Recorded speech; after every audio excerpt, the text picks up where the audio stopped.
What if there is another angle that this comes to?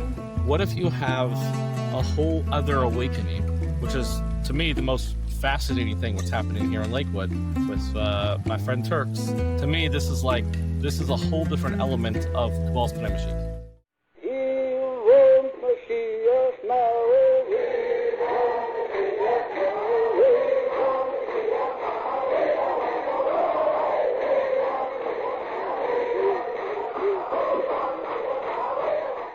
I believe episode 52 of the Greeting Moshiach Podcast. Thank you for being here.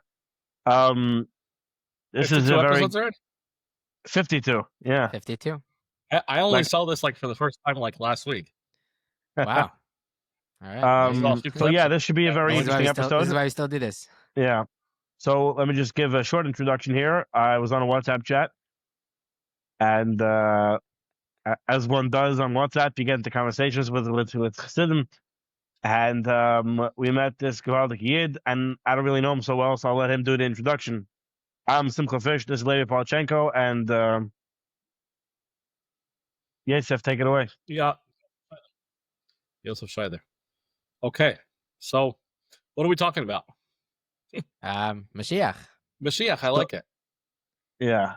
So the discussion on the group, as often happens on WhatsApp groups, people just start discussing should we talk about the Rebbe Mashiach? Shouldn't we talk about it? Perhaps.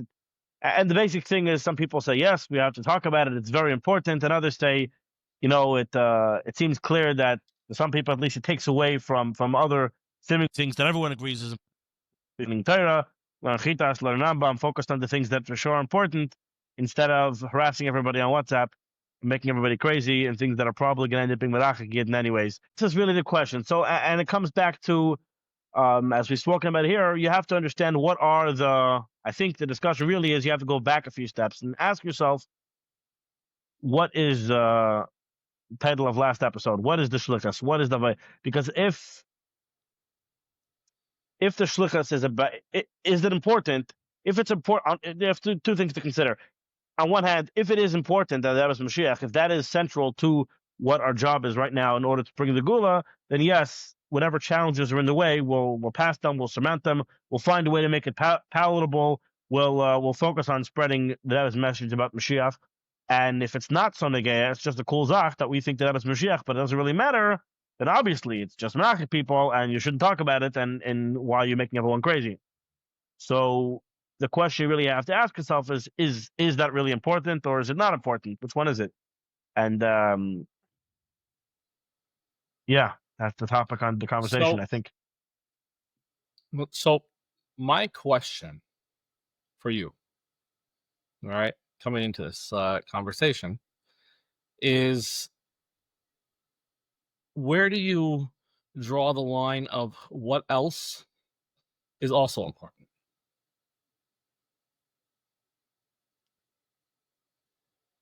It's a good question. Meaning, I would say that so this is something that I was having a conversation with someone during the Kinnis HaShluchim in a similar vein, but they were asking me about where there's a source for certain things and this and that and the other, and I said the source for everything everything in my life, my Yiddishkeit, my Chassidishkeit, and my avodah, everything that I'm doing, the goals in my life, all of these things are centered around what the Rebbe says.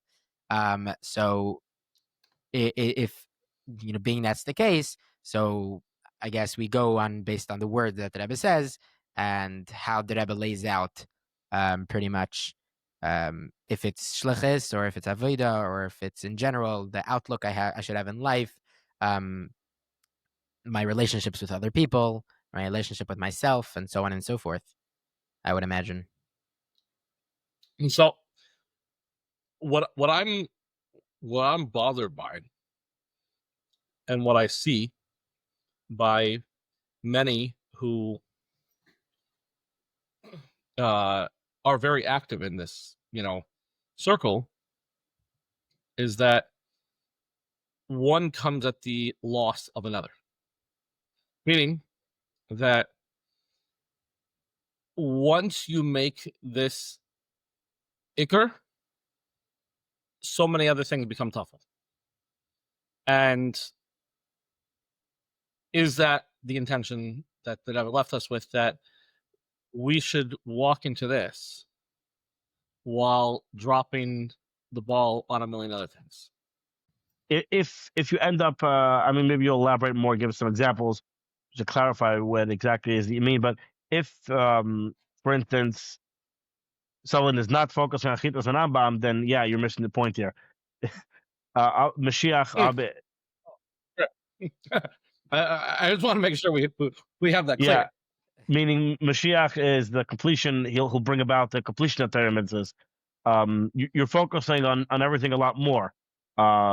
It's even more chassidus. Everything is actually, it doesn't get easier. It gets it's even more demanding of you. It's a very interesting conversation, because this question that you're bringing up, Yosef, is a question on the whole Derash Shvi, not just this whole Mashiach thing. It's a question on the whole Derash Shvi. I was having multiple conversations with people about the need, the kach, and the focus, and davening and learning and avodah, and I was thinking, like, growing up in Derash Shvi and listening to everything that I was saying and all the things that I was kaching in, and especially if you look in Gem, if you're looking at the Gem Rebbe, it's like the Rebbe was not what people colloquially would put as a Lubavitcher Rebbe, in the sense of like the Rebbe Rashab and the Frierdiker Rebbe and the Tzemach Tzedek and the Rebbe Marash. Like, the Rebbe was a whole different like type of Rebbe. It was in and this question of it comes in what did you say, that you might ignore it? What was your at the expense of right, at the expense focus. It's like the whole Shlichus, everything, all the mitzvahs are seemingly, obviously the Rebbe challenged us to make a balance. It wasn't like the Rebbe says, oh no, do this and don't do that, but the way the Rebbe was demanding, it seems that many things that the Rebbe would demand and the Rebbe kachten came and at the end of the day came at the expense of things and staples of what Chassid, what was Lubavitch was about. The famous picture of going into a Lubavitch shul and seeing people davening for like in the late afternoon on Shabbos afternoon, and Pashat seeing a minyan davening, like that wasn't the picture of Derash Shvi. The picture of Derash Shvi is on Shabbos afternoon, everybody going to all the other shows and then doing talucha and farbrengens. And how much do you think that's because we just have really low neshamas that are not that in tune with feeling godliness at a level previous generations were capable of, so we were never going to be doing that anyways, or we totally would have been, and Shlichus is taking away from the focus of that? What percentage? Like, I feel like it's a little bit of both, kind of. Like, not necessarily were we going to be the biggest daveners anyways. Here's how let me tell you, let me give you some insight into my headspace. Historically, right, I would say if you lived in the early, let me just throw out a year, 100 years ago, the 1920s, while Mashiach was a dream, was a reality, it was on the lips of Jews walking into the gas chamber, it was an animamin, I don't think people were living with Mashiach the same way people are now. And I say that, and I'm talking from the standpoint of, I'm in Lakewood, right? And I've got a neighbor who is quite famous. He hangs out in the White House. His name is Turks. And he's asking the press secretary of the White House if Donald Trump is building the Beis Hamikdash. People are, and we have an entire mega WhatsApp group, right, of guys in Lakewood and Baltimore and Muncie, and everyone's talking about world events and how it's related to Mashiach. I don't know, maybe I'm wrong, I don't know or think that the world and definitely the Jewish world as a whole, was at that same standpoint 100 years ago. I don't think they were. That would be my guess. What I take the Nun-Alef, Nun-Beis like shift and change is that suddenly the Rebbe's walking us into a whole new setup and a whole new ballpark where Moshiach is the forefront of our minds. Moshiach is the forefront of what we're thinking about. And historically, we have entered into the era of Moshiach. We are literally, and Moshiach is not a 1, 2, 3 thing. It could be, but practically it doesn't play out that way. And practically it's a process. And practically there's a lot of world events that need to happen and things that, there is a Geula train, and the Rebbe awoken Klal Yisrael to that envisionment that we're here. We've gotten to the end of the road, and now you got to start looking at the world with through Moshiach eyes. But I don't believe that takes away from the past 50 years or the past 250 years of Chassidus. And I find certain people that they get so caught up in this 2 or 3 year period that along with it drops pretty much everything else. And they're willing to call it all in the name of the Nun-Alef, Nun-Beis Shlichus. Learn the Shlichus. You're going to be. You're going to. Can you give some examples of what this looks like? I'm gonna. By the way, I'm just from hearing a little bit of your podcast, I'm going to embarrass myself because it's clear you guys both know the Shlichus far better than I. But from the little that I have learned through them, the little bit, and I've seen the statements over there. And by the way, I've had this conversation with many people here in Lakewood, people who are not Chabad, and I'll show them the statements. And I'm like, look, if you're going to learn the Shlichus from this time period, I said, you're going to have a very hard time with it. I said, it's straight up. A fun time. No, it's practical. I'm saying like an ideological, like you're gonna you're gonna be mind blown because what's written over there is not what you're ready for. I can attest to that fact. It's so. Yeah. I've had this conversation with people, and I'm like, look, you want to address it, you want to talk about it, you want to get into it. I said, I'll happily address it. I'll happily talk it. I'll show it to you.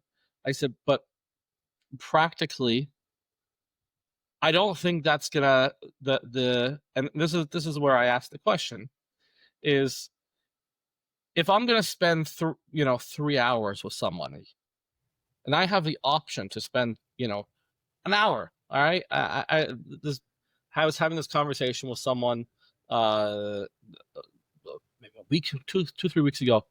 It was Chitas, right, and a shul over there. We're getting to this conversation, and I'm looking to myself. Okay, I still haven't finished Chitas today. I still haven't. I haven't done Tillim. I got a lot of things to do. Is my tachlis right now to sit and have this conversation with this guy at the expense of doing a bunch of other stuff? And that's where I asked the question. Is when I looked at him and I said, look, I could sit and have this conversation with you from today till tomorrow. I said, and I'll prove you this way, and you'll tell me that way. I said, tachlis, it's conversation, and it's beautiful. And Mashiach's going to come, you're going to know exactly who he is. I'm not going to have to prove anything to you. I said, but like, what's me and you sitting here arguing for the next 2? Like, what's it coming at expense of? Is my chiyuv now to go sit and finish up what I need to finish up? Should I go learn? Should I go finish the things that the Rebbe asked me to do? Or should I sit here for the next 2 hours to convince this guy that Rebbe's Moshiach? Okay, but this is first of all valid. But answer my question. So I just there's two things why I is want this to different though? say. Why is it different than putting fault on somebody else if you didn't do chitas yet? Like, it's a separate question. How do you balance your own personal things you have to get done with shlichusin that are demanded from what we're supposed to be doing. So that's my why is question it for you. Mashiach a unique? Whatever. Continue. But I'm asking you a fundamental question, right? So we only have so many hours in a day, right? So if I'm learning with somebody, all right, my fundamental question is that I'm not against having the conversation. I'm not against carrying the conversation with people, and I think the conversation is educational in the right place, in the right time, in the right context, in the right conversation. But again, at expense of what? Because for any shliach or for any person or any individual Lubavitcher who has a Nun-Alef and Nun-Beis in front of him, and what entails to have this conversation with another person, 95% of the time, it's at the expense of many, many other things. So I think the answer to the question is a fundamental perspective, meaning this is a question that you have with everything in your life, the question of priority, the question of what takes precedence, right? We only have, like you said, there's only so much time in the day. Everybody has to answer that question for themselves. And I think, like I said before, that being that at least as much as my goal is to live my life in accordance with what the Rebbe says. Obviously, we all have struggles and whatever it is. But if that's the case, if the perspective that I have is what takes precedence, and for me it's whatever the Rebbe says, so then that's how I make that distinction. Now, you said before about I want to get particular for a second. Yeah. Okay. I want to ask, you're my mashpia for a second. I'm sitting to Chitas, and I'm going home afterwards, and I got a world of family obligation and everything. All right, I got an hour now. All right, I can finish Chitas, I can finish Rambam, I can do the things I need to do, or I can have a conversation with a guy. I think that depends if you think that this person will have to end. Is this conversation mainly for fun, or is this conversation likely to lead somewhere? If you think this conversation has potential to actually have an effect on the person, I would recommend having a conversation at the time if it feels like it's going to be effective. If it feels like it's another one of those conversations where everyone's just harassing each other. I want to clarify. Simple. You're saying that conversation, you believe at that moment, at that point in time, is more important than Chitas and Rambam. I think that everyone should finish Chitas and Rambam before Shkia, and that's something you should do. But I don't know, was it at the buzzer and there's 5 minutes to Shkia and you could finish Chumash? I think I wait here a second, I'll finish Chumash. That's a question. What if you'd have to put phone on somebody? And again, that's a question in general. Or finish Chitas and Rambam, another few minutes of Mitzrayim. I don't know. These are questions that don't really pertain to Mashiach or not. I think the paramount Shlichus of our generation that applies to everyone is Kabbalah's Pnei Mashiach Tzkeinu, which I understand to mean so that's important. Yeah, I think a good way, the best way of answering this question, because like you're saying, the answer to the question is on an individual level. Each person has their own way of understanding it. Each person has their own way of answering that question, because each person takes different priorities. Some people, they'll say Rambam is more important than Chitas, and some people will say Chitas is more important than Rambam. Some people will say putting on tefillin with another person is more important than Chitas and Rambam. Some people say whatever. There's so many things that we can play with, but I think the answer to that question is on a fundamental perspective. And this is what I wanted to say before, is that take a yid that lived through his entire life in Mitzrayim. His entire life consisted of waking up in the morning, trying to do as much Yiddishkeit as he can, going to hard backbreaking labor, coming back home, trying to do more Yiddishkeit, and every moment of his life he's trying to do Yiddishkeit and as much learn Torah as possible, even though they weren't chiv, but I'm sure they were trying, they were learning, and they were slaves in Egypt. Yes? And then comes Moshe Rabbeinu. Moshe Rabbeinu comes to them and tells them, I'm going to take you out of Mitzrayim. So exciting, beautiful, amazing. But at the end of the day is the same, and they're continually working, and life moves on. And then as the plagues progress, as the days go by, and they get closer and closer to the 10th Makkah, to the 10th plague, life starts getting easier and easier, and the Yidden in Mitzrayim start getting much more comfortable, and Baruch Hashem, now that they have less, the Egyptians are paying less attention to them. Now they have more time to do Yiddishkeit, which I'm sure they were doing because, obviously, because they were children of Abraham, Isaac, and Jacob. All right, moving on. Then comes the tzivui. Moshe Rabbeinu gives them a mitzvah to take a lamb and put it in their house, keep it there.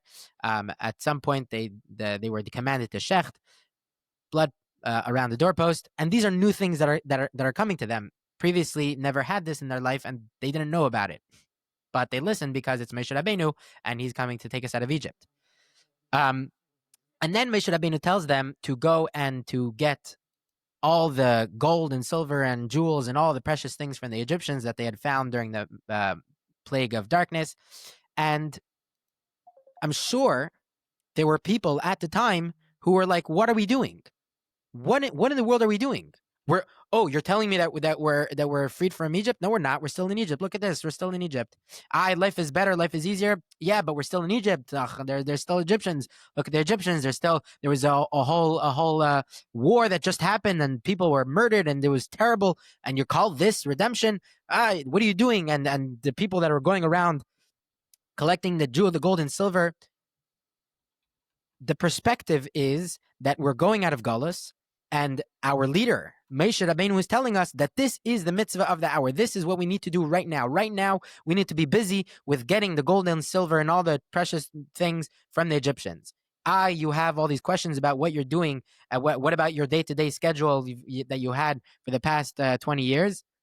Right now, put that to the side. That is not the priority. The priority right now, priority number one is get this. Priority number one is hold a lamb in your bedroom. You have extra time, do those things that you were doing until now. That's how it should be. And right now, we're at the point, you're saying Nun-Beis, and you're saying how the world is different and people are more Moshiach conscious and this and the other. Yes, because we are at that point. We are at the time where the Rebbe told us, Moshe Rabbeinu tells us that this is the call of the hour, the avodah. And you said that you don't know the Chitas so well. But chayus, the Rebbe says that this is the shar, this is the gate through which everything goes through. Meaning that everything has this goal not only in mind, but in its forefront. The title of every mitzvah that you do is Kabbalas Pnei Mashiach Tzidkenu. And that's how it has to be in your mind. And because, one second, because that's the title of every single mitzvah, if you have the 10 seconds right now with another Jew, right? Not yourself. You finished Chitas, you finished Rambam, you have checked all the boxes. Right now it's half hour before Shkia, and you decided, I'm going to go do Mivtzaim. And you meet this Jew, okay, yeah, you do it. We put a lot of tefillin, and now you're at the last minute before Shkia. You have 1 minute with this Jew, and you're not going to meet him before, you're not going to meet him after. You have 1 minute, and you ask him, are you Jewish? Yes, I'm Jewish. You want to put on tefillin? No. You get into a whole back and forth. And 50 seconds go by. 10 seconds. You have 10 seconds now with this Jew. What do you do? So if the goal is to put on tefillin on every single Jew, so then you're going to put on tefillin on that Jew. You're going to put the reish, whatever it is, the 10 seconds that you have to put on tefillin. If the goal is to get everybody ready to greet Mashiach, then this is based on the perspective that call of the hour is to greet Mashiach. If that's the goal, if the goal is to greet Mashiach, then that's what you're going to be doing. Yeah, but you can't say put on tefillin after Shkia. So maybe you put on tefillin. Right. But let's say the guy's leaving. Yeah. Anyways, let me zoom in onto your mashal for a second. Right. I'm gonna throw myself into that scenario. All right. I have a guy. I can get him to whatever. So now I'm gonna ask you. Are you gonna tell the guy? Let's say Yechi, or are you gonna tell him to say, like we got 1 minute to say a line. Tell him that the Lubavitch Rebbe told us that Mashiach is coming, and we got to prepare, and we got to get ready for the Geulah. Like, which one is the correct approach? One more time. You have one line to tell him. What are the options? You have 1 minute. You're not going to see the Jew later, before, or whatever. Like, what should, like, let's utilize chayus Nun-Beis. How are you getting that into 1 minute? That's practical and resonate and walk away thinking that you're not. Moshiach is ready to. What does it say on my WhatsApp? What does it say in my WhatsApp bio? Moshiach is ready to come. He's waiting for us, and let's get ready by doing more mitzvahs to greet him. That's the message, I think. Beautiful. So just to clarify, because I want to make sure that I don't like have this wrong over here, and I'm coming from like I shouldn't run after him to like repeat after me. See, I don't know, like that. That's not the first priority. In the one, I'll say whenever I put tefillin on someone, I do say a few with them. And I don't think whatever I do that. I'm saying, but if you have a minute and trying to impart someone something that he knows what you could do both probably. You could say, and you could finish off that minute with saying, let's say a prayer for saying, long live Mashiach. Do we want Mashiach to be our king? We want to get ready. Let's say it together. Like I don't see why it has to be one or the other. Like. All right, so he's gonna say to you now. Now he's gonna say to you like, "What's this prayer? Like, what's it?" I don't know. I'm asking like, what's your most like? I'm saying it's not so different than saying Shema with somebody. I'm just wondering, like, because you're opening the Pandora's box of Ofanim Kabul, and what does that mean? And this conversation is going to go in a million directions. And I'm trying to stay geared and focused in a conversation of this nature, so it doesn't spin off into a million other conversations. Which is, I practically have 1 minute with a person. All right, I practically have 1 minute. You know, like I want to close down this conversation at a shal shudas. All right. I'm not opposed to picking up the conversation at a different point in time, that it's a different day and it's a different situation and it's a different, like, but in context of practical, like, day-to-day operation, if you have a good point in time and a good place and a good scenario to have a conversation, all right, personally, I'm not opposed to the conversation. I've sat here with many people and I've had this conversation and I've discussed with them Mashiach and identity of Mashiach and whatever. But my practical is, like, I'll get into this, like, I get into this conversation with people, you know, time to time, all right? And they're asking me, like, what, you believe that Rebbe is Mashiach?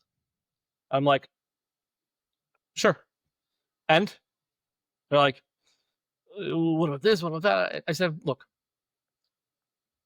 if I do, and I'll spend the next 3 hours and I can convince you yes, and you'll tell me no. And I said, practically, what are we accomplishing in those next 3 hours? I can convince you. I can tell you what I believe. You're going to walk away. You may agree. You may not agree. You're going to disagree. You're going to, like, should we spend the next 3 hours in conversation fighting and arguing? So if you think that you're going to be matzliach, then for sure. Just to clarify, I don't think the point is that know who Mashiach is just because it's cool. If the point is that people greet Mashiach, the avodah is not. There's no mitzvah. There's no avodah that everyone knows who Mashiach is. You're correct. There is I want to pause you there, because that to me is a major fundamental for me. Which say that again over there. There's I don't think there's any mitzvah or point that everyone is just aware that the Rebbe who Mashiach is, and it stops there. They know who it is. Like, okay, and they continue living their life. The point is that people should actually actively, everything they're doing should be in order to greet Mashiach and get ready to greet Mashiach. And I think it's not possible to do that unless you know that he's here and it's the Rebbe. Otherwise, it's not in the cards. You know, she's not here. But I don't think the point is just to know. The point is to do something about it. Let me approach. So let me like blow your mind for a second and approach this from a whole different angle. All right. What if there is another angle that this comes to? Explain. What if you have, and this is where I want to dive in over here. What if you have a whole other awakening, which is, to me, the most fascinating thing, what's happening here in Lakewood with my friend Turks. To me, this is like this is a whole different element of Kabbalah's Pnei Mashiach. Because everyone saw this WhatsApp clip of Turks sitting in the White House asking the president or the press secretary if we're building the third temple, and no one knows the backstory on it. And no one knows like what's behind it and what goes into it, and this whole amazing element, which is that I'm going to give you like a 2-3 minute window overview, and I think to me I think this is like incredibly more fascinating and insightful into like where the world's at and what's happening. I think we just got an episode title. I think we just I think we just got an episode title. Asking Donald Trump about the third temple, the inside story. There you go. Okay, so I daven in a shul over here. See, this is a shul. The Rebbe over here is straight Ben Achar Ben of the Bnei Yisachar. And the Turks over here has been a long time press secretary in the White House, and he was very, very interested post October 7th. Is there anything in Nach that like gives a hint to where we're at in time wise? Right. So he started digging around, and he got very, very into into a Sefer Avodah, which is basically one of the smallest books in Tanakh, if not the smallest. Either if you know the history over there. Just to give you a little history of who Avodah was. Avodah was a ger from Edom. At that point in time, to understand who Edom is, because everyone always mainstream Yiddishkeit, we right away think Rome, but this is 1,000 years before Rome.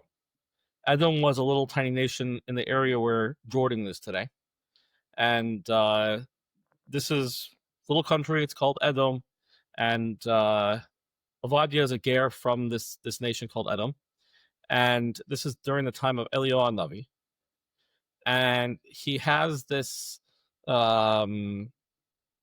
desire. He's going to help Eliyahu Navi, who is basically him and a bunch of other Nevi'im are being persecuted. I think from Achav. There's this whole persecution that they were a non-profit organization. The kings, they didn't like the prophets. Yeah. So this was Achav's wife, in principle, Zevel, going after these prophets. Yeah, they were a non-profit organization. So they're the first Jewish non-profit. 501c3. Yeah. So Avodah was there. He was helping out the prophets, and the Eibishter was very, very happy with what Avodah did, and he granted Avodah a nevuah. What was unique about Avadiah's nevuah was that his nevuah dealt with something very, very specific, which was what happens achar sayamim. What's going to happen at the end of days, and specifically to who? To Edom. Now, you have to understand and put in context over here what this means, because this is 1,000 years before the Roman Empire, all right, even existed. This is 1,000 years before the Beis Hamikdash is destroyed by the Romans. And the Eibishter is saying, wait, I'm going to give you a nevuah, which is going to happen like 3,000 years from now into the future, about Edom, who's going to be a whole different country in 1,000 years from now, how they're going to destroy the Beis Hamikdash, and then thousands of years later, I'm going to show you how I'm going to bring down Edom in the times of Mashiach. Which, if you process that in your head, it's mind-blowing. What type of nevuah Edom was. What's really, really fascinating. Yeah, what Avodah was. What's really, really fascinating is that the Bnei Yisachar only authored one sefer on Tanakh, which is Klei Yerayim, which basically is his perush on Avodah. It was a very obscure sefer. Most people had never heard of it. The reason that Turks, my neighbor, got onto it is the Rav of Rashul, being a Ben Achar Ben of Bnei Yisachar, he knew about it, and he said to him, "If you're learning Avodah, you should check this out." All right, so he gives him the sefer, and if you get yourself a copy, it's incredible safer. It basically shows. I mean, what to get into.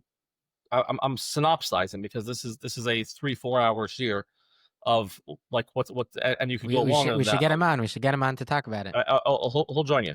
What he got into is that we're in a timeline.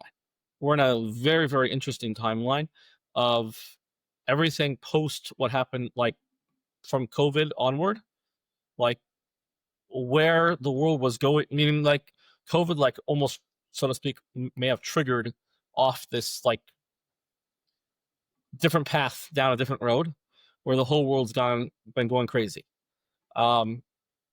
Just contextual for a second, like in a interesting like train of thought, because there's so many things to say over here on this topic. I was sitting with a yid, a little Frau yid. It's not from the Lakewood area, a little bit outside, whatever. He came to have lunch with me, and he so like 2-3 months, a month ago maybe, and he was telling me that he every year he does like a Hanukkah thing in his neighborhood. He has like a bunch of Jews in his neighborhood. He says, this year I'm not doing it. So why are you not doing it this year? He said, oh, all my neighbors, they're against me now. I said, what do you mean? He said, oh, that like you Jews, and they're like they associate us with Israel, and it's just like the anti-Semitic sentiment and whatever. He said, so like I don't even know what to do with that. So I looked at him and I said to him, I said, I want you to think about something. I said, if 5 years ago I would have told you that all your neighbors would have flipped and been against you because of what's going on in Eretz Yisrael, you'd probably laugh at me. And he's looking at me and he's like processing what I'm saying. I'm like, I want you to realize what's happening is so irrational that it could only be like part of the bigger story. Part of the bigger story. It's something that's something so out of the box, something so bigger than yourself. And I said, once you like submit to that we're living in a process where the world is changing in an incredible way, and you're going to be mind blown to like see like what's happening in the world and how everything that's happening is getting the world. It's clean up on aisle 7, and the world is getting ready for Moshiach. So it's actually very cool, because that's something that we focus on this podcast, about also Tafshin and Nun-Alef, Nun-Beis. Something that we've spoken about a few times is that, the same idea that it started with the Yalkut Shemaini from the Gulf War. Okay, so now let's get something very interesting about the Yalkut Shemaini. Yeah. History. Who brought up the Yalkut Shemaini? Some guy posted up a poster. Who was it? I don't know his name. I have it in my WhatsApp. The idea is that it came from the Chassidim, and then the Rebbe adapted it.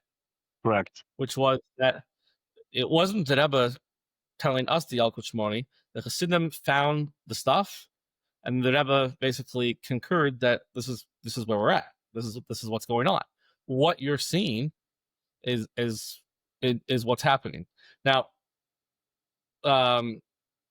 If I may, Yosef, just to that particular detail of the story, I think is why I think it's so important that nowadays, whenever we see something, and a lot of people make fun of it, they think they belittle it, that you're making nice, cute pshatlach.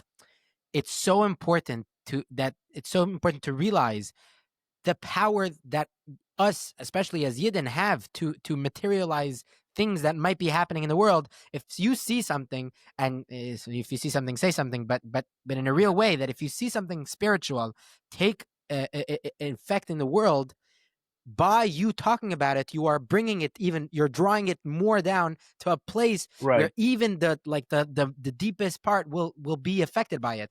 And just to say this point. Yeah. Okay. So what people like to say like, only the Rebbe can say that. You can't say that. Like, yeah. It's like let's go back to the Lubavitch history for a second. What was the Rebbe Rayatz doing during World War II? telling everyone to do tshuva. What was he publishing? He was publishing the Hatamim. What? No. Kedusha. Yeah. What was that? That was a call for people to that was a call for about the Geulah coming, and people allowed to tshuva, allowed to Geulah. No. What was in it? No. Educate us. So a lot of it was yeah, Alter Shuvah, Alter Geulah was there, but there was also points where the Rebbe Rayatz was specifically putting codes of how event, like for example, he predicted D-Day 2 years in advance through codes that were in Greeting Kedusha. There were ruled events where the Rebbe was predicting them and literally writing them in codes 2 years before they're happening, and talking about how everything that's happening right now, I'm talking about World War II, is related to the Geula. Gets better. Ready for the guy who's throwing out Chitas, Chitas, Chitas. The Rayatz says, in those years, what makes one a Lubavitcher? Two things. This is Lashon about this. Chitas, and learning or getting through the month's Kriya Kedusha. That's what made interesting. That was his call. He said those two things. Just like today. No? It's like Chitas, Rambam, and Nun-Beis.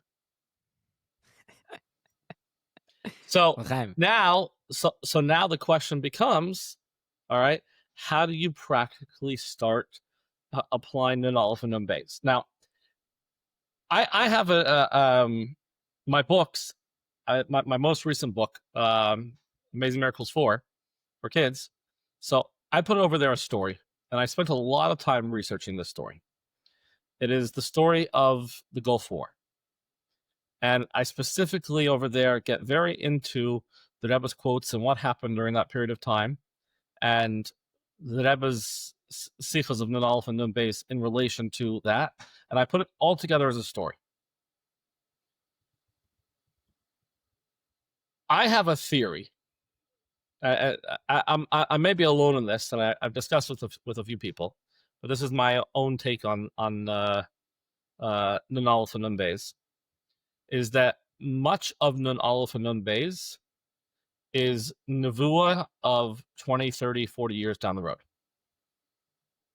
Was it intended at the time to be that, though? Was that? It's not that it wasn't relevant in Nun-Alef and Nun-Beis, but it's also relevant in futuristic sense. And I'm going to give you an example where we see this. All right, there was 2 points in history where this was fundamentally clear that the Rebbe was speaking futuristic. All right. Number one was what happened with Saddam Hussein, right? When they caught him, and what the Rebbe spoke in Nun-Alef about when the war ended, right? Everybody spoke about him releasing captives, and they made fun of him in the UN. They made him release even things we didn't even know that he had. The Maskiris made people give the Sikha back in, and the Lashon was used, Od Chazon Lamod, right? Yeah, there was some story there about, There was some crazy, I don't remember details, some clearly about the future. Yeah, correct, yeah. The Rebbe spoke, the war was already over. The war had ended, all right? And the Rebbe spoke a Sikha, and he said how Saddam Hussein is running from the palace, and how he's hiding. The Rebbe knew Bush was right. No, I'm kidding. The Rebbe was speaking, and they printed the Sikha, and the Maskiris asked the Rebbe, like, what are you talking about? And the Rebbe said, Od Chazon Lamod. Basically, it was ordered, it was asked by Maskiris to give the Sikhas back in. I interviewed multiple people from that time period, and they said, I remember learning this Shiva, and then all over the place told the Bachrim, turn it back in. The Rebbe doesn't want this out yet. The Rebbe doesn't want this publicized. And they said that we handed it in, and everyone forgot about it. It was like a moment in history. It was this freak moment where the Rebbe spoke something and all of a sudden, no, not for now. One example. Give you another example. There's a reporter asking the Rebbe in Mem-Alef. Mem-Alef? I'm pretty sure that was the year. That about what's happening in Egypt. Right? And the Rebbe said, maybe it was Mem. The Rebbe said, we don't know what's happening in a year from now, and we don't know what's happening in 30 years from now. So in 1 year from that point in time was the change in regime in Egypt, and then 30 years brought us to 2011. What was significant then? Because that was when the Muslim Brotherhood rose and changed over the whole everything that was going on in Egypt. And sure, yet again, little bits and words where the Rebbe spoke something, and it was We're talking clear about nevuah. years later. Correct. Clear nevuah for the future.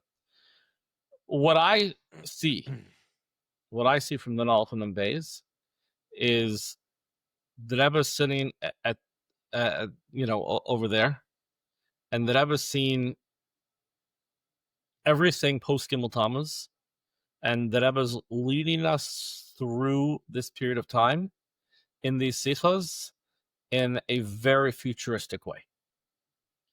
And one doesn't have to contradict the other. For example, one of the big sichos of Nun-Alef and Nun-Beis, right, is Ad Geulah-consciousness, which is what? Which is avodah. What is that sicha on? Vayeshev?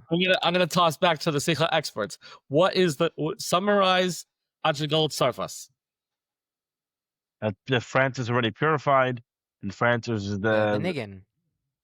And then France being the lowest. Related to the Alter Rebbe. Yeah, at the time of Napoleon, France was not yet purified, and that's why it was better to be under the physical oppression in Russia than be under the freedom from religion of Napoleon's France. And now there's already a yeshiva like Tem Chitzmim in France. We've lifted up the world from the bottom. From even France is purified already, and that means the whole world is really ready for the Geula. What's fascinating about the Sikha that I found the most fascinating is that the Rebbe prefaces this whole Sikha by saying that we've been speaking about how the world is different and the world is already ready and this and the other. And someone might ask you, but all the things that's going on in the world, how do you see that the world is different? And then the Rebbe went on to explain about Tzarfas. Okay. By the way, we're different discussion than today. No, just thinking different thing. There's a lot of things that happened recently in the news that are representative of this idea of I don't know if it's that thick or different thick. I think it's what you're saying, Levi, that like, where do you see that in the world now already? And like this whole thing with Elon Musk said today, I don't know if you guys saw the clip or whenever the clip was going around today, that very soon we're not going to need currency in the world anymore, because with the advent of robots and AI following the current trajectory, meaning it's already a thing now that the way things are going, following the current trajectory, you don't need chidushim. You just need things to continue going the way they are. At the current amount of chidushim, things will be so cheap. Meaning the best, greatest surgeon in the world with expertise. I have the best doctor right there. No, everywhere you want, the robot can do the surgery. No big specialty. Anyone can do it. Everything just becomes very cheap. The most technical thing, sure, my robot can get it. And when it's a robot, the robot gets it done. You download the software. It has the capability to do the most amazing things. You won't need currency. The people ask, why do you care? It's this idea that that thing that I mentioned, it's not going to be a chiddush. It's going to be, you already see a glimmer of it now. It's already in the world. Question like this for a second is, if the Rebbe tells us that this is where we are and this is where we're at, right? That we have reached Zman HaGeula, right? Levi, you with me? Yeah. Okay. So if we've reached the time of Geula, I believe fundamentally that means something much bigger and something much greater that I think I only started thinking about in context of what I was hearing over here, from Turks and whatever, which is, and it's a much bigger thought process, which is that we have piles of Nevi'im who told us what the Geula is going to look like, what world events are going to happen, how things are going to happen, how things are going to go down. And if we're taking seriously what the Rebbe is telling us in the Nun-Alef and Nun-Beis, that we've reached the end, then everything post the Nun-Alef and Nun-Beis is the Geula train, and it's fundamentally part of the Geula process. And it's not just random world events, it's literally the world cleaning itself up and getting ready for Moshiach. And the closer and closer we get, the crazier world events are going to be in context of the world getting ready for Moshiach. And this is where I've carried this conversation with a lot of people. We lose them, Claudia? Yes? Okay. Yes. In context of the world getting ready for Moshiach, right? A lot of things have to happen. All right. I've had this conversation with a lot of Lubavitchers, and they try to come back to me and tell me the Rebbe says we don't need Gog and Magog. I said Gog and Magog is not something that the Rebbe gets to mix into in the context of and I'll explain myself in a second before you be the next Lubavitcher to jump at me. No. It's not. 1 second. It's not. I actually, the way I see it is that the whole everything that the Rebbe was talking about with regard to the Geulah and Mashiach even during the Nun-Alef and Nun-Beis, a lot of it was the Rebbe trying to preempt everything, because there is this idea of be'ita and achishena, that the miraculous things are going to happen if it's achishena, and when if it's be'ita, it's just going to be regular and stuff. It's going to be more natural, and there's going to be hardships and all that stuff. But I think what the Rebbe was trying to do, and when the Rebbe is saying that we won't need the inyan of Gog and Magog, is that the Rebbe was trying to preempt this idea that we are going to be in a zman of be'ita. The Rebbe was trying to, that was the Rebbe's whole frustration of Chavchas Nissen, is that we're an entire year, the Rebbe is saying, we're an entire year of talking about the Yalkut Shemaini, and this is the year Mashiach is going to come, and you guys are all sitting on your tachas like as if it's another Tuesday in Gullahs. Like no, this year is different. When I say, when the Rebbe is saying, when I say, and when we're talking about the Yalkut Shemaini, it's like that's what we're talking about. And your Ad Masai should be an Ad Masai of, we're in the year of Shana Shemelech HaMoshiach Nigelba, and Mashiach is not here yet. Ad Masai, that should be the cry. So, like, the Rebbe was trying to bring the Zman of Achishena like as soon as possible, because again, this is all my, right now, from this point for the next whatever, is my understanding is that we are now in the time of Be'ita, where we're at the time where, sadly, we're going to have a thing like Gimel Tammuz, where Mashiach is going to be concealed. We have, sadly, we have... Let me tell you my vision of how I perceive things, of where we're heading and where we're going with things. I'm very on to something that many literatures like to bring up about the Chavetz Chaim, and it's a great line, which is that he said that Gog and Magog is the three-part situation, which was, he said there's going to be World War I, World War II, and then way later there's going to be a third part. Now, I don't see anything that ever said, in relation to Gog and Magog, anything contradictory, which is that the Rebbe spoke many, many times about the idea of Aren and the Fleiss.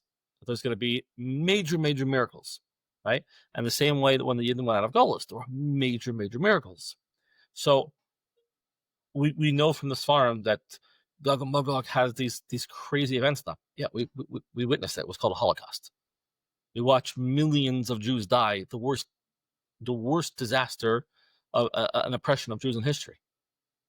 Now, what we're witnessing is the world is changing in a crazy, crazy way, because we're at the end of the end. We were at the end for the past 100 years. Now we're at the end of the end. So now, like, everything is going absolutely upside down crazy, because this is like, that they have the fireworks show, and at the end of the fireworks show, they do like the grand finale, the grand finale of the explosions over there, and that's what we're witnessing. I mean, like October 7th and all these events, Iran and this and that. We are like watching the grand finale of everything come together. And I could give you a whole other podcast of things that will blow your mind in this conversation. But what I think the biggest and fundamental, when we get into this conversation of Inyan Geulah-Mashiach, right, is there are two ways and two avenues to go with this. And what I've been seeing is, once you start, like, there could be the avenue of, and I think I was really on what Simcha said earlier, is that I could spend an hour, 3 hours in conversation with a person about the identity of Mashiach. What does that walk away and fundamentally change? Or what I do think is more vital and more important and more telling, for example, like I said to you, like, I'm sitting with this Yid who, like, he's having this conversation with me, and I'm telling him, hey, buddy, we're living through the times of Mashiach. We're entering. We'll never ever. I will share this moment again and again and again. Gateways. You ever heard of gateways? A Litvish seminar. Okay? I've heard of it. It's like a Torah. It's like they used to have this seminar. They go around. I don't know if it still exists. Maybe they do. They have Pesach and whatever. So basically, they have, like, some of the best Litvish speakers come out and whatever. I was 18 years old. 18, 20, definitely not older, and I was zeicha to be part of one of these conventions. So I'm sitting in and I'm listening, to what the speaker is saying. I'm not going to say the speaker's name because he is decently well known, and definitely you can Google his name. And somebody raises their hand in the class. Rabbi, I have a question. You mentioned the Messiah. I didn't know that Jews believe in the Messiah. And he says, oh, yes, we do have a concept of the Messiah. We don't talk about him too much. So I wanted to go over to the guy and ask him, buddy, do you daven Shemona Esrei? Like, how many times a day do you daven Shemona Esrei? Like, how many times in each Shemona Esrei we mention the Geula? Like, which part of the Yiddishkeit that you're in and you're professing to do Kiruv, which part of that doesn't speak about Mashiach a lot? So I think there's this, like, scared element of people like to talk about, like I watched it. It was mind blowing to me of, like, what are you so frightened about? Like, what about Mashiach frightens you so much? Forget identities, forget who, what, like, literal, like, it was such fear in his eyes. Like, we mustn't mention Mashiach too much. Like, we don't. It was fear. Like, Mashiach was a scary topic for some people. And I think what Nun-Alef and Nun-Beis and the Sichos of that time period allow us to do, especially in what we're witnessing in the past 5 years, is the ability to approach what's happening in the world and tell people, you see what's happening in the world? You see that October 7th? You see all of this? All of this is the Geula train. The world is getting ready for Geula, and it doesn't have to be focused solely on an identity, and it doesn't have to be focused on, it can be focused on everything that we're going through, every headline, everything right now is part of Mashiach, and getting people excited about that and talking about that, which is why I'm literally best friends with Turks now, because he's the first, like, guy outside of Lubavitch that I see running around promoting this concept. And I'll sit with him many Shabbosim, and in shul will bring for hours, like, on this topic of, like, you're literally taking the Rebbe's call to the next level, because Lubavitchers have been on this for like 30 years of, like, Mashiach. No, like, he's the first guy who actually, I give him courage, walked into the White House and actually asked the question, to Edom. He made it public in the face of Edom. Hey guys, you ready to do tshuva on what you guys did 2,000 years ago? Wow.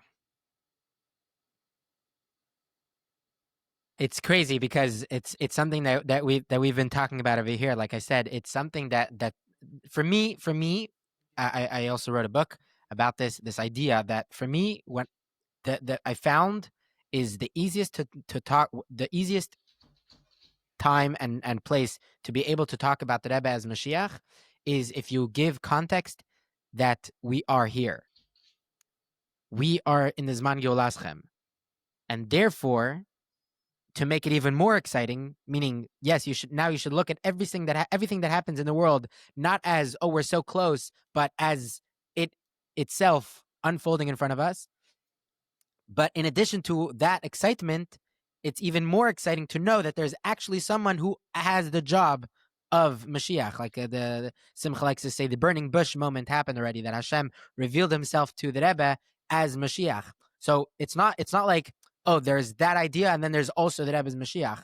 It's all of everything together. And yes, this is, by the way, I agree with you 100%. This is something that I think has been lost on a lot in the arguments and the whole back and forth on after Gimel Tammuz has been lost. The real thing that the Rebbe was trying to push, the real Kabbalas Pnei Mashiach Tzidkenu, is that it's a feeling. It's a feeling of excitement that Mashiach is here. It's a feeling of recognition that the world is changing and that we have to view the world as changing. And because we view the world as changing, and because now we view everything, and that has to do with avodah, that has to do with your personal life also. You can be a greater person. You could be an admor. You could be a tzaddik. You can be learning Likutei Torah every single Shabbos. You could be achieving such great things because we're in the time of the redemption. Because it is, your life now is a redemption life, and even greater than that, and even more exciting is the fact that Mashiach is also here. Church told me another great line. Incredible thought process. He said, I've traveled. He says, Yosef, I've traveled to so many Chabad houses across the world. Yeah, okay. He said, let me tell you my view on Chabad from an outsider. Okay. He said, the best shluchim have the worst politics. Explain. He said, I've seen a lot of incredible shluchim out there. He said, the Yetzer Hara knows exactly where to park himself. He finds the shluchim who are the most incredibly powerful people, and he wraps them up with garbage situations so they can't do what they need to do. Because if they would be like left free to do what they need to do, boom, Mashiach would have they would have knocked us out of Golas. I think the same issue surrounds this topic, is that people got so caught up in debates of the identity of Mashiach and do you are you on this side, or are you on that side of the what about just focusing the fact that we're here? Like we like people, like you're saying, you wake up in the morning, you drink your coffee, and you go to shul and you do your shlichus and whatever. Like, before we even get into it, like as someone was saying, the Ikkar is not the identity. The Ikkar is Kabbalas Pnei Mashiach as an inyan. Getting us aware of where we are in the crux of history, and telling every one of the people that, as the Ikkar Shlichus, telling every one of the people that is around us, hey guys, we're at the time of Mashiach. It's not like some distant 250 years time left in the future. No. We're here now. We're at the, and pre-Gimel Tammuz, it was top topic. There are people who are saying that, but now the whole frum world is basically in agreement that something major is happening, and we're everyone's on board with it. Everyone's suddenly talking about it, and that's the Ikkar. That's where Lubavitchers need to lead the this call of yes, we're here. This needs to be the forefront of of our mission, of being hey guys, everything that's happening now, we should be looking into Tanakh and figuring out, just like they're hanging up Yalkut Shmonis, why are we not looking at an avodah more seriously? Why are the fact that these things are coming up? These are the things that we need to be getting into, of carrying the banner of what is going on in the world, how everything that's happening in the world now is just part of the train of getting us to get the heck out of Gullus. Yeah, it's I don't know. You know Rabbi Wolf from Ayin Yisrael? Yeah, doing He the same sits thing right as here. Turks. He sits right here in this chair Oh, and gives his okay. year. Anyways, so he just had a whole thing of Daniel and the 45 years and the whole calculation about how this is the last year. Another whatever, podcast, I'll give you my Daniel calculations. Anyways, no. So just to wrap everything up and to finish, but I think this, yes, this is exactly the thing. There was a minor, and this is, for me, this is the perspective that I have of chayus, how I know that chayus are Nun-Beis. What does the Rebbe mean?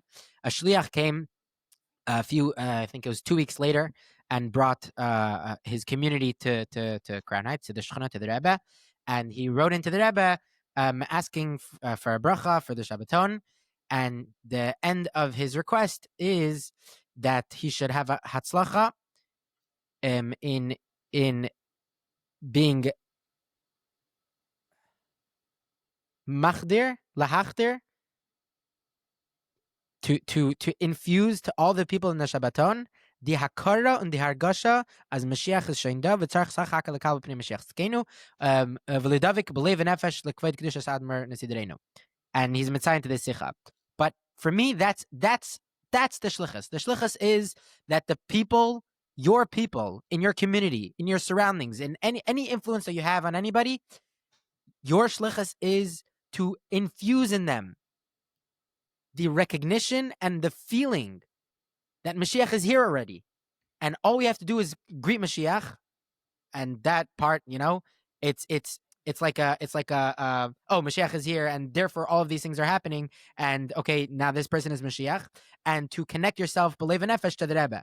But that's shlichus. The shlichus is, first and foremost, is to get these people pumping that Mashiach is here, and to view the world like that. To not view the world as depressing and sad and whatever and gullus, but to view the world as, this is amazing. We're in it. And obviously, for a lot of people, that they think, they see immediately, oh, that means that now I can do all the fun, easy parts of Geula, like not fasting and stuff like that. But obviously, there's technicalities to that. But that's not what I mean when I say to be excited in this. It means to grab onto the opportunities that are in front of you. You are bleak vul. Right now, you have the ability to tap into infinite, to tap into the essence, atzmos of Hashem. The idea of Molar Zdeas Hashem, the world will be filled with the knowledge of Hashem. It's that the world is going to be just bubbling with godliness. So if the Rebbe is right, if what the Rebbe is saying is true, then that means that the world is already bubbling with godliness. It happens, there's a technicality that you can't see it, but it doesn't mean it's not there. So basically get on the bandwagon, and Emir Hashem, hopefully with your help, we'll get Jake Turks on, and he'll give us more of what he's saying, and maybe we'll do this together. This is something that we have to really, really think, and like the Rebbe says, Derech HaYeshara is to learn, in Mashiach, Pasha, to learn, sit and learn, not only in Nun-Alef and Nun-Beis, sit and learn and go through Torah, go through Tanakh, go through the prophets, the Nevi'im, go through Sefer Avadia, see what Sefer Avadia says about the Geula, what he says Mashiach, because that's how you gain perspective on what the world is going through. I learning Torah. I want to highlight though one key point that I think was my takeaway from this conversation from my end, which I really enjoyed, which I know it's not what it might even be the opposite of what you tried to do, but Simcha said it to me, is the Ikkar is not identity. And I know that a lot of the Lubavitchers like to make identity, because look, as a Lubavitcher, I have no problem, and I'd be very happy that Rebbe's Mashiach. And the Rebbe from the Nun-Alef and Nun-Beis, you're going to have a very complex equation to add up to, if you learn through Nun-Alef and Nun-Beis, to try and say that Rebbe is not Mashiach. Mashiach going to come, it's not the Rebbe. That's for the Rebbe to figure out. No, the point I'm trying to say to you is that what I wanted to get in the course of this conversation is that I don't have a problem with Lubavitcher wants to say that Rebbe is, Rebbe's not, Rebbe. What I think the bigger part of the equation, and I think this is what we're ending off with, is that the bigger part of the equation, the bigger focus and the bigger koch, of Kabbalah's Pnei Mashiach, of chayus and Nun-Beis, is stop zoning in on a prat, who Mashiach is, and look at the bigger picture of we've arrived, and you need to get everyone around you to understand where we are in the context of history.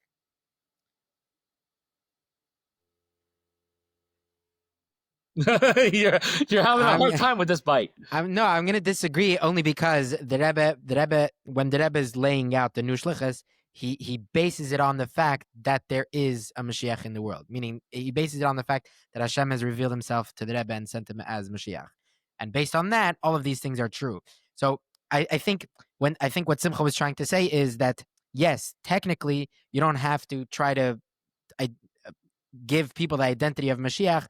It's more important to get this feeling that Mashiach is here, but you can't have, meaning the debate of if the Rebbe is Mashiach or the Rebbe is not Mashiach is a little moot at this point because he already has the job. He's already given the title. It's like debating if Trump is president right now. I say it the other way. I say it the opposite way around. By the way, I know we're like way over our time, but I say it the opposite way around. I tell people, I say, look, when Hillary Clinton was running for president in 2016, I heard many people, she was called on stage many times, and they said, "Ladies and gentlemen, we present to you the next president of the United States, Hillary Rodham Clinton," right? And she comes up. They were saying it's basically over. Yeah. Everyone's clapping and cheering and whatever. And no one expected Trump to win. The point is like I said, like say whoever you want to be Mashiach. Right. I'm saying 1 second. I'm saying that we're all that was pre Nun-Alef. Now we're at 2016, where after January 20th, where the Trump was where Trump was sworn in already. It's not like yes, you could say whoever you want is going to be president. Practically, it didn't happen yet. I'm saying no. It did happen, and the Rebbe told us that it happened already. So that will be I guess that will be the small percentage we disagree upon. But I'm saying so the reason why I think it's so important is because the only way we can already be in the time of the redemption, the only way that all of these things that are unfolding in us is the unfolding of the Geula of Mashiach, is because Hashem already gave the mission to the Rebbe. Meaning, the redemption from Mitzrayim started when if I'm going to start on this road and the questions and the issues and whatever, meaning I can sit with someone for 3 hours and I'll give them a million reasons why the Rebbe is Moshiach. And at the same point in time, I'll be the biggest devil's advocate, and I'll give you 20 reasons why someone else could be Mashiach also. All right, but my point in the conversation over here is that first of all, doing this whole thing opens Pandora's box to another whole podcast and another 2 hours of conversation. But you can come back; it's okay. Yeah, we can pick this back up. But the Ikkar where I wanted to get onto this conversation over here is staying focused before we I think that, as I was saying to you, what Turk said is that the Yetzer Hara comes in and he's amazing at distractions, and I think the distraction is that he calls us to be so hyper focused on one little tiny thing, and it's like. And so many people, I'm gonna call it the Moshiach movement for a second. That so many people that fall under the Moshiach banner, they get so sucked into the Melech HaMoshiach and everything else in Chassidishkeit. Many times, not all the time, not every person. Many times. I wouldn't say many times. I would say an extreme, very loud extreme. Whatever you want to term it, it happens that as a result of that banner, it leads to certain things being dropped in the name of Melech HaMoshiach. It's important, I think, to stay focused on the bigger picture of Kabbalah's Pnei Mashiach in relevance to chayus, which is that we're here. Now you want to get into identities of who could fill that role as Mashiach. By the way, me and Turk have had that conversation, and when we had the conversation, he, I don't know if he's going to say this on record, but we had this conversation, and he said to me, he said, "Look, if I had to pick who in this generation most likely fits identity," he said, "Yeah, the Rebbe definitely fits identity, probably at the top of the list." And I think anyone who's going to look at those factors is going to say, okay, we definitely have a very high-ranking candidate over here on the list. But again, now what? So now we should over-obsess on the name, where, and that comes back to the beginning, which I want to close out, is where are we putting our focus? What are we spending our time on? Is the time on a name? Is the time on an identity? Or is the time on the general picture of focusing on what we need to do, all the stuff pre-Nun-Alef, Nun-Alef and Beis, all the stuff that makes a Lubavitcher Chassid, number one, which I think is very, very important that we stay focused on. And number two, focus on the bigger picture of Geula as a whole, which is understanding we're here, we're on the Geula train, everything in the world that's happening is about the Geula, and if you have a bigger conversation, you're left with so much more time, and you want to get in with every single person about the identity and who and what and how. Beautiful. But I think that most people, by the time you get past the fact of most people haven't even gotten to the point of educating their own surroundings that we're at the time of Mashiach. Ask the average shliach, have you made it a point to let every single person know that the Rebbe told us that we are? But forget identities. Forget identities. Has every single shliach made it a point to tell every single person in their community that we are living in the times of Mashiach? Forget identities for a second. Have you addressed that one point that we're living in the times of Mashiach as a fundamental conversation to your community? This is what I was having actually a conversation with a few family members about this, and they said, what do you want? What do you want from shlichim? You want every shliach to just say yichi with their communities? I said, honestly, no.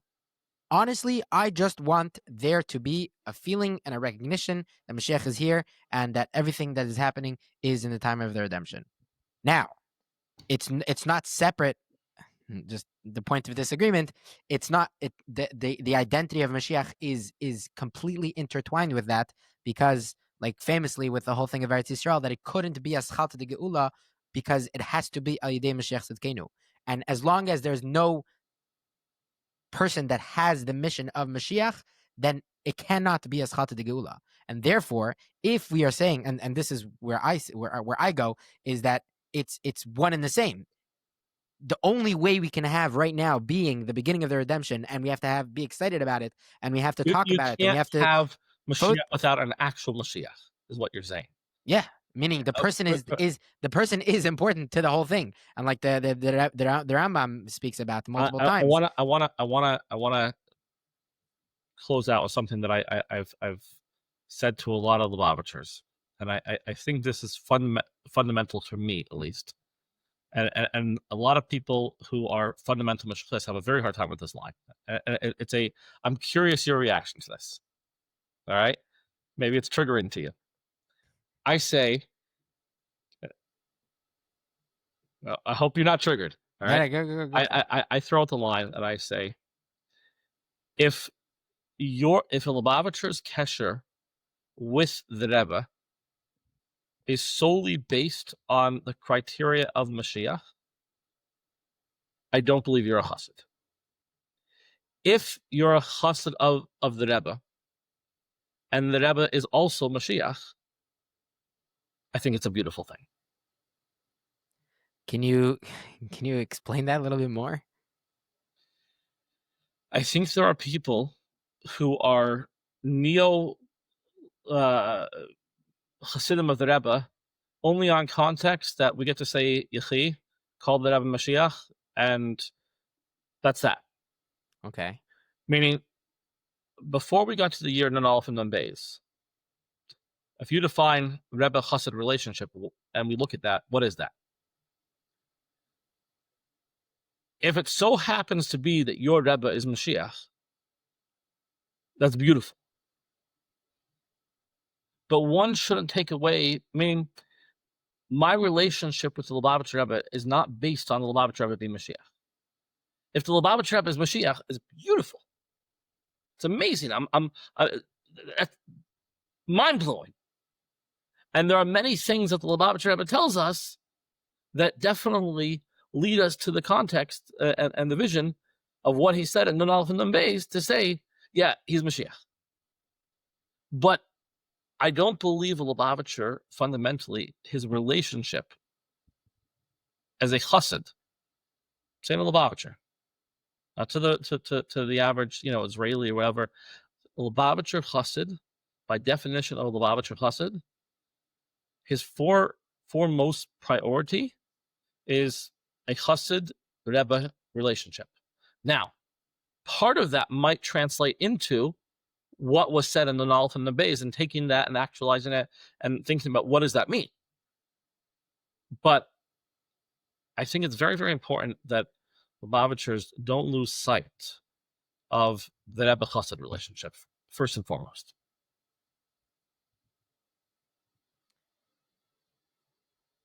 I don't disagree, but I don't think it like I said, many people will be triggered by this. I guess, but it's not one or the other. I feel like there's a bunch of things that you said in this whole podcast that, for some reason, that can be applied to literally any other two things. They're not two separate. You're separating them for not no reason, but if you really think about it, they're really the same. And by you separating them, it's kind of like you're minimizing one or the other. You're really minimizing both because whatever. In my head, it's not minimizing. It's not minimizing because meaning what if the ultimate connection between a Rebbe and a Chassid is a Melech and an Am? What if the ultimate expression? What if like this? What if the ultimate? One second. Relationship. There are many relationships that we have, and we use it as mashalim for different things, right? For the longest time, the ultimate relationship was a Rav and a Talmid, a Rebbe and a Chassid. Actually, not Rav and Talmid. Rebbe and Chassid was even greater than that. Okay. So now let's ask ourselves, maybe especially in the time of the Geula, the next level, so to speak, of relationship, the higher level of relationship is between a king and their nation. Basically, we're just taking our relationship with the Rebbe. If you look at, we're just taking our relationship with the Rebbe that we had before, and we're just we're upgrading our subscription. But David and Melech didn't have some personal connection to every single person. He did. Melech, what? Yeah, he first of all, okay. That 1 second. That's true because David was not Yechida Shabenef of Klal Yisrael, but Moshiach is. Well, you're going into dangerous territory on that statement, by the way. Why? Because the neshama of David Melech has to be part of the neshama of Mashiach. But I'm meaning, but Moshe Rabbeinu, on that road, I'm saying Moshe Rabbeinu also Moshe Geulah-consciousness. But and Moshe Rabbeinu is also the neshama of Neach. Yeah, but I'm saying, but we know Moshe Rabbeinu was not the Yechida of Klal Yisrael. So again, no. So my question is, could it be? Is it possible? Is it at all possible that your question is lacking that sort of understanding that maybe perhaps the relationship of a Melech and a Am is just like a upgrading the subscription, so to speak, from a Rebbe and a Chassid to now we are taking that to the next level and we are revealing a deeper relationship of specifically Melech HaMoshiach and the Gans Klal Yisrael, as Jake Turks like to call himself. Klal Yisrael. I don't think we're there yet to make that assessment. Okay, I think that if you're thinking futuristic, potentially, but I think that the reason I make this statement, all right, is, and I've told people this line again, and this is where again it get even more triggering, is I say to people, Lubavitchers, I say, I want you to like Lubavitchers have a hard time with this out of the box thinking. All right, definitely Lubavitchers and under the Shlichus banner have a hard time with this thinking. And I said, I need you to process this exercise, which people can't get past this. I said, Mashiach walks in and it's not the Rebbe. Pause. Don't get triggered. Hey, work with me. Mashiach walks in and it's not the Rebbe. Do I have a problem fundamentally? Under the banner of Nun-Alef and days, yeah, there's issues, but I don't have a problem from the standpoint of I'm a Chassid. I want to see my Rebbe. This is going to happen. The Rebbe is going to be in the skull in front of our eyes. Beautiful. All right, and I get to be my push to the Rebbe. Now, Mashiach walks in, and it's the Lubavitch Rebbe. Even better. But I think that it's fundamental for a Lubavitcher to first and foremost appreciate his relationship with the Rebbe from the standpoint of a Chassid and a Rebbe. Now you want to add it on top of that, the dessert, the nice cherry and the beautiful ice cream and the whipped cream. By the way, your Rebbe spoke fundamentally stuff from 1990, 91, 92 that should completely change your view as a Chassid and where we're going in life and what the Rebbe stands for and what the Rebbe is in the process of the ultimate redemption. That adds a cherry on top of your relationship to the Rebbe. But I don't think that I think many people have defined their relationship with the Rebbe from Nun-Alef and Beis and gone backwards. And I think a Chassid's relationship with the Rebbe needs to start from Yud Shvat. It needs to start from Bas Lagani. And it needs to start from everything forward until you get to Nun-Alef and Nun-Beis and you understand how Bas Lagani brought us to Kossos Lamar and how it brought us to everything that the Rebbe brought us to all the way through Nun-Beis. And I think that many Lubavitchers miss everything from 1950 to 1990, and they're like, let's just jump to Moshiach. And it's like, guys, back up a second. Let's build the Rebbe Chassid relationship.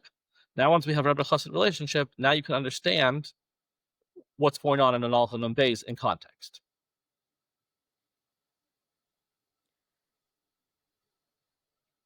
Like I said, many people have a hard time. I'm not looking to debate or whatever. I'm perfectly okay. People can disagree. For me, the only point of disagreement is that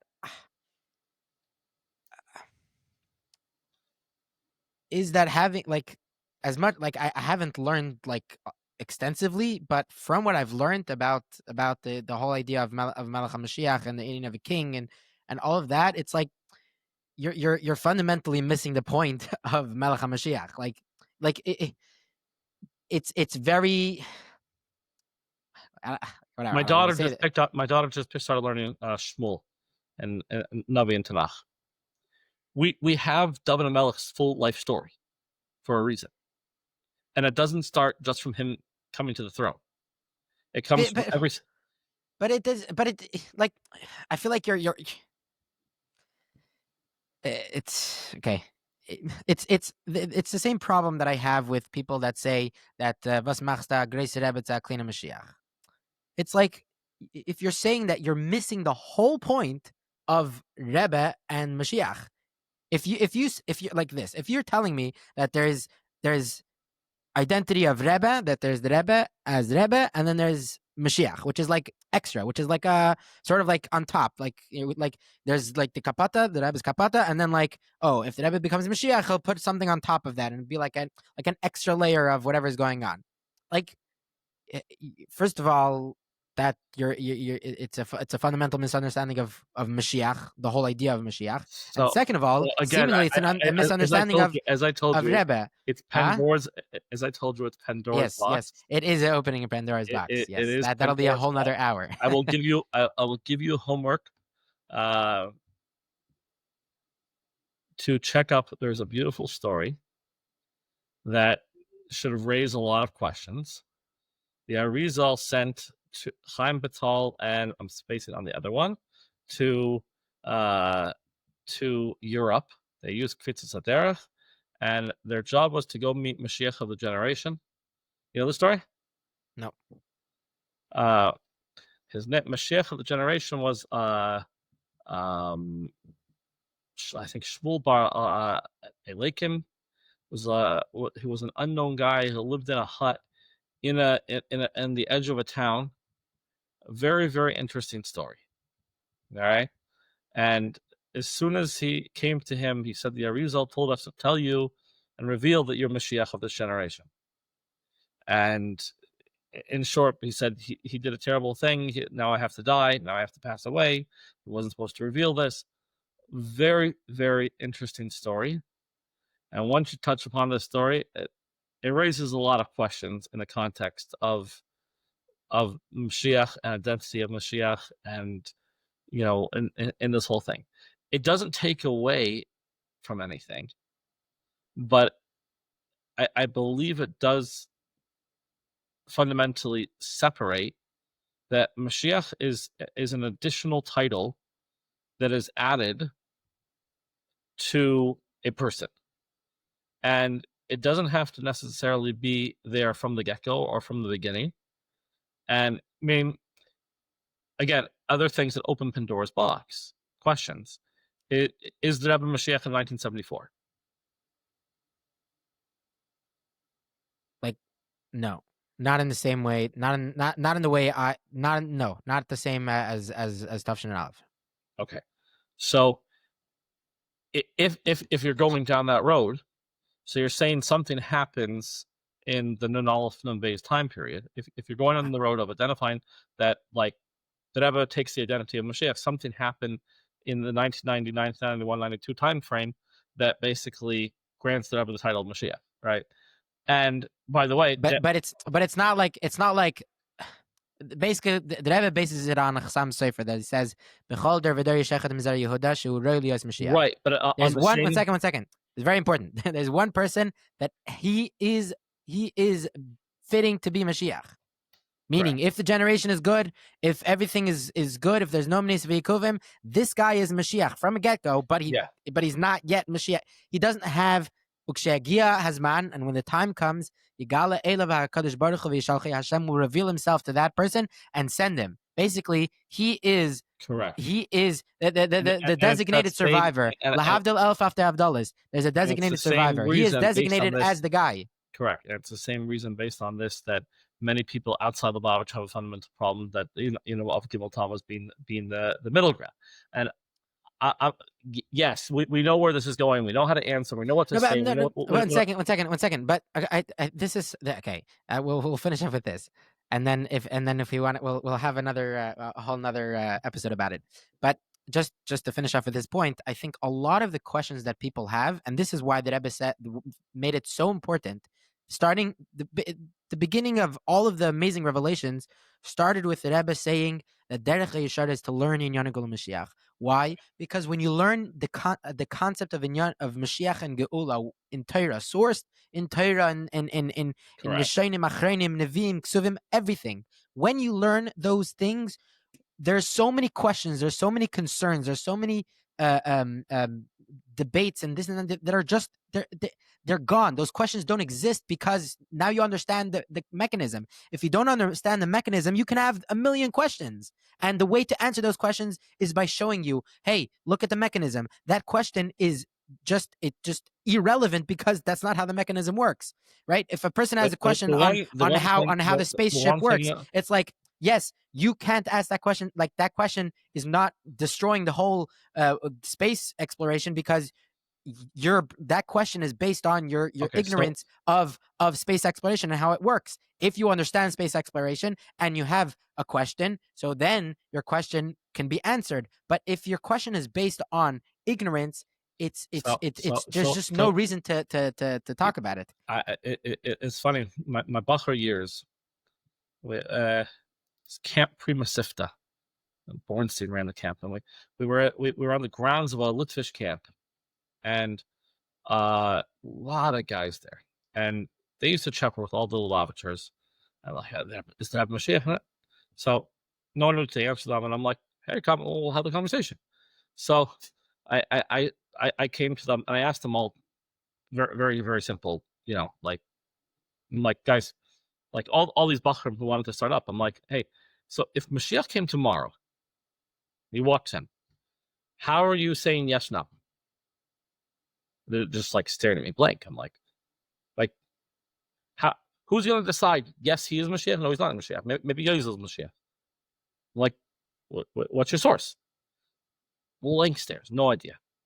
So I'm introducing all of them. I'm like, guys, we know Mashiach based on the Rambam. All right. So I said, look, pick up a Rambam. We're going to go through Hilchos Melachim, and we're going to have this conversation on, what's possible, what's not possible, and now once we get through that, we're going to have the conversation of let's take, because you have to bring into the equation that a lot of people bring up nerag, and you have to bring into the equation of a lot of people don't hold that nerag means it means death, and people say bigger conversation another time, whatever. But the point is, a lot of people, I'm like, I tell people, look, let's have an open fundamental conversation over here based on all the criteria. Ben David, it has to be male, it has to be tzaddik, it has to be well known, there's a lot of criteria over here. I said, I give you all of history from David and Melech till now. Don't learn Jewish history. Give me 10 candidates who fit the bill the most.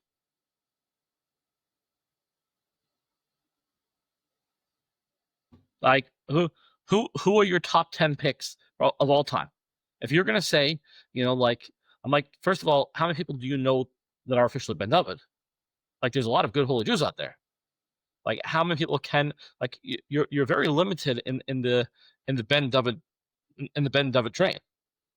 You're very already limited. From the get-go. You're eliminating 80% of correct. There's a lot of good holy Jews out there, but the minute you get but the point I'm saying to you, and the point that I think that I tread carefully on, is that I'm open to people's conversations when they say, "Oh, like, well, how do you know?" Like the Gimel Tama. Like, look, everything can be addressed and everything can be held in conversation. And everything can be looked at. But I think first and foremost is like, stay focused on circling back, let's stay focused on Geula. You want to zoom into identities? We can zoom into identities. You want to get focused on that Rebbe is, that Rebbe isn't. Beautiful. Where are we going with that? What if the Rebbe is, the Rebbe isn't? What's it going to change? How you're going to are you like tomorrow you're going to be like doing Chitas twice because of it? Like where did that bring you? However, I do believe fundamentally, when a person gets in the knowledge and in the headspace that everything that's going on in the world right now is to prep the world for Geula, I think that does change fundamentally your entire life. It changes your outlook on the world. It changes your outlook on your daily, like that's a real change in how you live. If you really believe, like, that we're on the Geula train and what's happening right now, like people are screaming about Mamdani and what's going to happen, and I'm like, guys, we don't have to worry. We're part. This is part of the Geula process, and the Yidden are safe.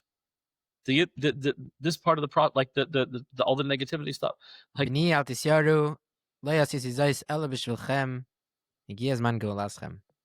I think that needs to be the focus. I think that less on the focus on getting into who, what, when, where, but let's just focus on the positive. We should stay focused on the amazing things that are happening in the world. And in Mitzvah Shem, we'll have Jake Turks, who will give us more, and we'll have more debates and more conversations about Zehus Shel Moshiach and stuff like that. Everybody, please don't forget to like, share, subscribe, and most importantly, where's the like button? Right here or right there? Somewhere. I don't think we put it. I don't know why. Whatever. Point is, do it. Like right here, like over here, like right exactly. over here. Share this video with everybody that you know. Again, most important thing, I think that the most common thread with a lot of questions that people have on Mashiach and Geula and all those things is just ignorance. Open any sefer that talks about Mashiach and Geula. If you want, learn Sefer Avadia in preparation for our Mirza Shem interview with Jake Turks, hopefully. Hoping and praying.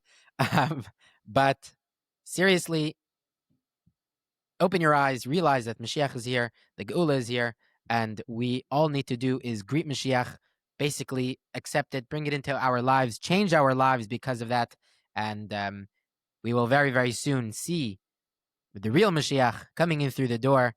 May it happen. Amen. Right now. L'chaim livracha. We want Mashiach now. Ayashe koyach. R Yosef.